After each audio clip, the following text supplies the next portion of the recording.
একদিন আমাকে মনে পড়বে, কিন্তু সাহস করে ফোন দিতে পারবে না। লজ্জায় নিজেকে সংবরণ করবে। আমাদের এত গল্প আর এত স্মৃতি জমেছে যে তুমি অন্য কারো মাঝে আমার ছায়া দেখবে, কিন্তু সেখানে আর আমাকে পাবা না।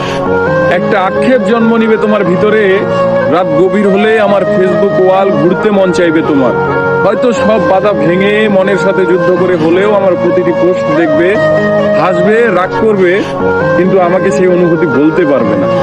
এর চেয়ে আর বড় কষ্টের কি হতে পারে বলো? কোনো এক ভোরে কিংবা গভীর রাতে ঘুম ভেঙে ফোন চেক করে দেখবে আমার কোনো টেক্সট আছে কিনা। আমাকে না পেয়ে তোমার যেই দীর্ঘশ্বাস জন্মাবে তা তোমার প্রাপ্য ছিল। আমি তো কোনো অন্যায় করিনি। এখন যার সাথে আছো তাকে নিয়ে যতই সুখে থাকো, যতই ভালো থাকো, আমি জানি আমাকে তোমার মনে পড়বেই, কারণ আমি তোমাকে ঠকাইনি। তার সাথে কাটানো প্রতিটি সুখময় মুহূর্তে আমি থাকবো তোমার মস্তিষ্কের একটা কোণে। এর চেয়ে বড় শান্তির আর কি হতে পারে বলো?